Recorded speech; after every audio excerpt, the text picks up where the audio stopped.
quitting too soon, you might have regrets. You know, Lee Haney was 31 years old, but he had 8 Sandows, nothing else to prove, and he was able to turn the page. The majority of the guys are going to go out of this sport a loser. So how do you go out? You know, I think Ronnie's one of those guys that would go out fighting.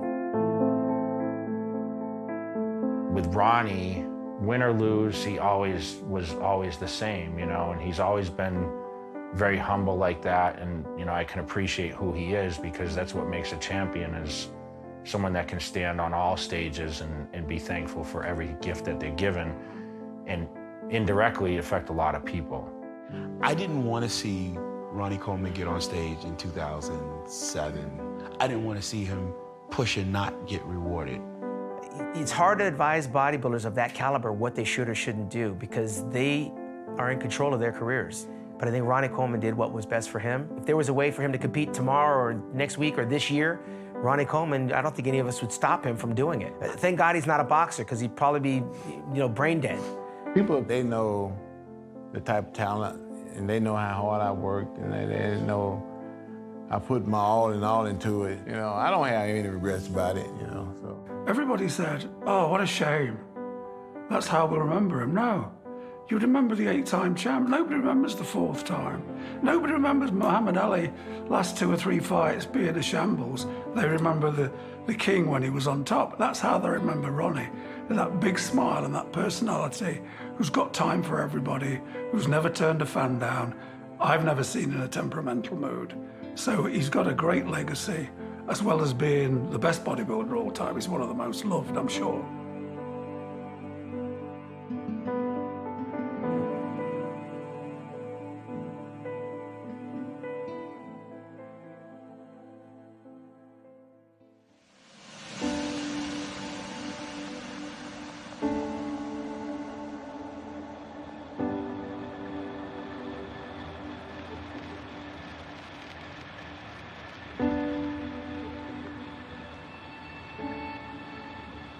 I just getting up in the morning, you know.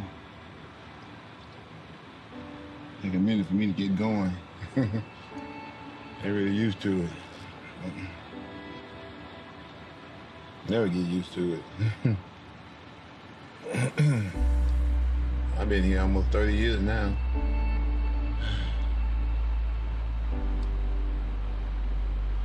Long time.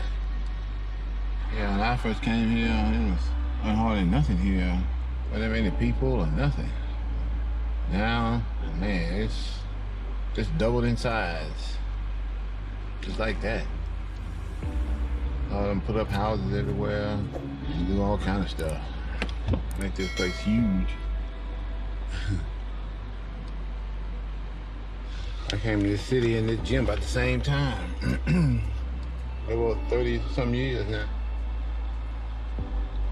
Yeah.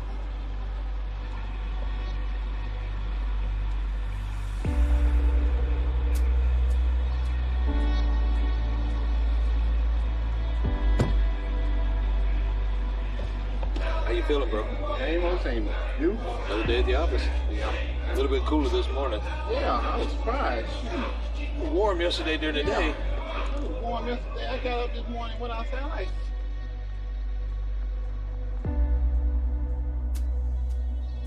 When I first got out of the hospital, both of my legs were numb. Now I got to the point where just one is numb. The numbness is going away slowly. I remember when I had my neck done, the doctor told me it was going to take 2 years for the numbness to go away. And I remember 2 years to the date, the numbness went away totally. So I know that if my neck can recover and the numbness can go away there, that I can recover also on my legs and stuff. If somebody embodied what Mr. Olympia was like, I think Ronnie Coleman probably loved being Mr. Olympia more than anybody else. And I had to be happy for him. But Ronnie Coleman took bodybuilding to another whole level when it came to size and symmetry. Size and symmetry. You know, we had someone like Dorian that introduced mass into the bodybuilding era, but then Ronnie did it with aesthetics as well. I don't think there's still been anybody since, brought the same combination of size, shape, and condition. Not only with a great chest, not only with a great back, not only with all those arms and everything, shoulders, glute and hamstring. It was just unparalleled. He just had it all. He had the training, he had the crazy diet that he was able to eat, you know, all these crazy things and be able to still get in that kind of shape. He brought a lot to the table, you know, and he was the strongest Mr. Olympia of all time.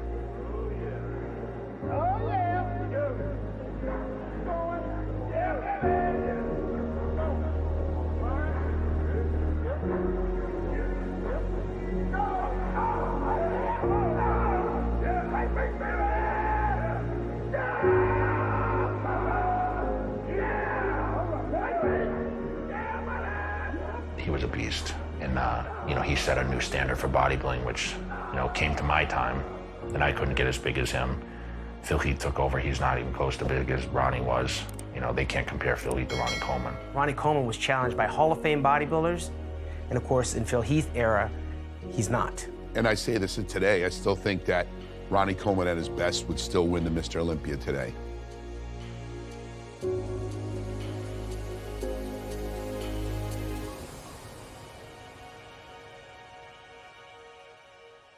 I don't know if you can say mind fuck, but it's a mind fuck to the max. Like you can't imagine coming from being an upper echelon of your sport to not being that anymore, and then just have to deal with that part.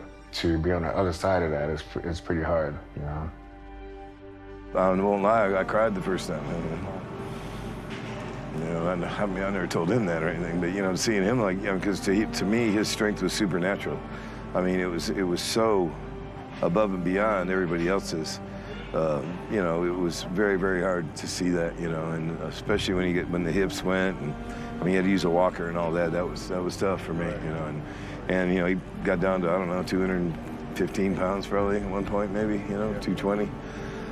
And I mean, you know, I'd never seen him that small ever. You know.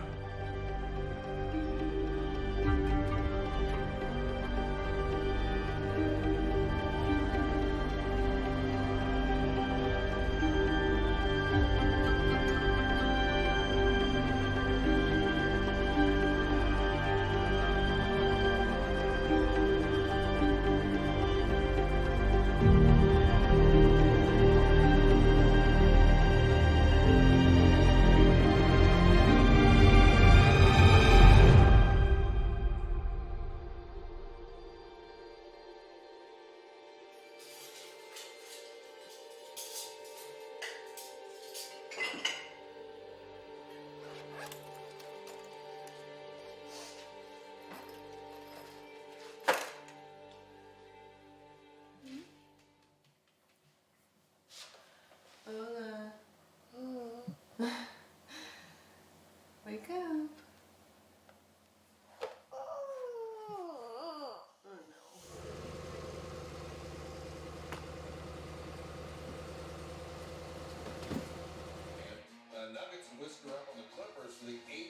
Where you at? About 5 minutes away. Okay, all right. I just 5 minutes away. making sure you made it okay. Oh, yeah. Yeah, be there in just a minute. You okay? You feeling good? Yeah. I'm all good. Ready to get this over with. Brother. I heard that, man. Wish it was already done. You and me both. All right, we'll see you in a minute. All right, big bro. All right, bye. Bye.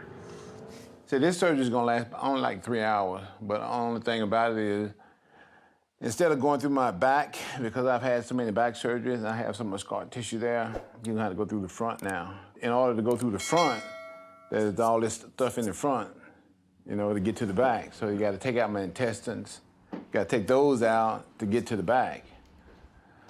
So he said this surgery should last about 3 hours, but the recovery time is gonna be the same as the last surgery, 6 months again. You made it in, huh? Of course, yeah, the traffic is always fun. You ready to go? You ready to do this thing? I remember when the doctor said when he took a break, he would always go out and talk to my mom. She was there the whole time. Fortunately, she's no longer here because she passed away in August from, you know, pancreatic cancer. You know, she was always there at all my surgeries, so, you know, that's gonna be real hard to go through and not have her there because I'm so used to, you know, waking up and seeing her. Oh, wow. All right, Ronnie, let's get this thing done. Yeah, buddy.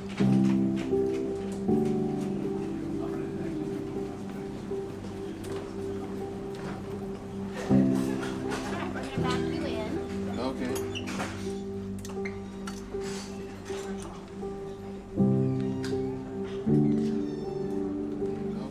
It's very sad, you know. It hits hard for me because, remember, I stood next to him and battled him, and I admired the way he trained. And sometimes I wish I go, man, I wish I could do that. And now I look at it and say, wow, you know, what did it? I don't know the answer because Ronnie's not going to cry about anything. That's the thing about Ronnie Coleman. He's not going to make excuses for himself. Well, this is why it happened. He'd rather just say, you know, when people say, hey, you know, you're laid up, you had this many surgeries, what do you think? He goes, well, I'm really disappointed I only squatted 800 twice. That's just Ronnie. Everything negative is a positive to him. And that's why he's great. I think I could have got 5 with 800. I could have got 5 reps. I think I could have got 5 easy reps. But I did the 800 squat, and then I went to the leg press, and I put 2,300 on there, and I got 8 reps. So I kind of made up for it there. I can't feel sad for Ronnie Coleman because I knew that there would be a price to pay for what he was doing, and I think for him, that price was worth it. You know, Ronnie Coleman was one of the few bodybuilders that paid his house off, bought his mom a house, took care of his entire family, created his own supplement line, and had multiple opportunities worldwide to see the globe as a result of what he did. So if this is the price you have to pay, I think if you ask Ronnie, he'd say he'd do it again. If you ask me, I would say it's foolish. I would never do that. I don't want any of those standout trophies to have the body that 53, 54-year-old Ronnie Coleman has. It wouldn't be worth it for my lifestyle. And that's why you gotta respect the guy, because he could be crying to everyone, well, I'm so beat up and, you know, bodybuilding did this to me. But Ronnie's enjoying his time with his kids. He's doing his travel still. He's making the best of it. He's wheeling in expos in a wheelchair. I feel sorry that it happened, but I don't think Ronnie feels sorry about it, because you know what? He just did what he had to do to be the greatest bodybuilder of all time. And he will go down in history as the greatest bodybuilder of all time.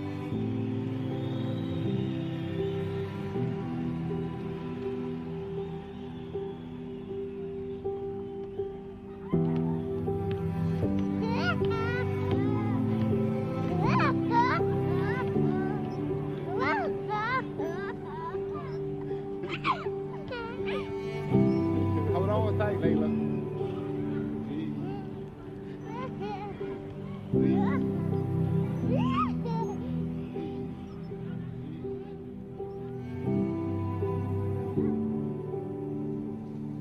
I've been bodybuilding for 10 years, and I've been working here for 12.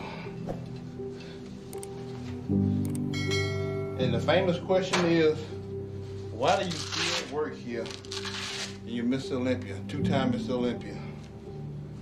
My answer to that question is, because I love it.